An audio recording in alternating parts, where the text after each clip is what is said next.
రాహుల్ గాంధీ ఆవేశంలో మాట్లాడేశాడో లేకపోతే తెలియదు కానీ ఆయనకి ఈ మధ్యన అమెరికా టూర్లు వెళ్ళినప్పుడల్లా అమెరికా కావచ్చు, యూరప్ దేశాల్లో, బ్రిటన్లో కావచ్చు, మీటింగులకి ఎవరు తోడుంటున్నారు? ఓపెన్ సొసైటీ ప్రతినిధులు. ఓపెన్ సొసైటీ అనేది ఎవరిది? సోరోస్ది. ఈ సోరోస్ ఎవరిని నడిపిస్తున్నారు? బైడెన్ని నడిపిస్తున్నాడు. ఆ బైడెన్ నేతృత్వంలోని కూటమే వ్యవస్థే ఇదంతా కూడా. డీప్ స్టేట్ టీమ్ అంటారు. వాళ్ళ స్పాన్సర్షిప్తో వాళ్ళ టూర్లలోనే రాహుల్ గాంధీకి అంతర్జాతీయంగా కాస్త ప్రచారం తీసుకొచ్చారు మోడీని దెబ్బ కొట్టడం కోసం. పాపం వాళ్ళు అనుకున్న లక్ష్యం రాహుల్ గాంధీ నెరవేర్చలేకపోయాడు.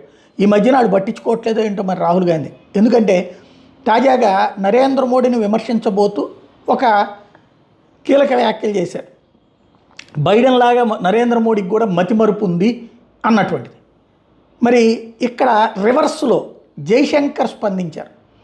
రాహుల్ గాంధీ లాంటి వాళ్ళు ఒక పెద్ద స్థాయిలో ఉన్నటువంటి వాళ్ళు చాలా జాగ్రత్తగా ప్రతిపక్ష నేతగా ఉన్నారన్నది గుర్తుపెట్టుకోవాలి. బైడెన్ మీద ఇట్లాంటి వ్యాఖ్యలు చేయడం కరెక్ట్ కాదు అన్నటువంటి. వాస్తవంగా ఈ బైడెన్ గ్రూపే మోడీ, ఇటు పక్కన జైశంకరు, అజిత్ దోవల్, అమిత్ షాలను దెబ్బకొట్టాలని చూస్తోంది. ఇక్కడ ఈయన రివర్స్లో అదే బైడెన్ని సపోర్ట్ చేయాల్సి వచ్చింది. ఓవరాల్గా రాహుల్ గాంధీకి మరి గబక్కన అనేసారా లేకపోతే వ్యూహాత్మకమా తెలియాల్సి ఉంది.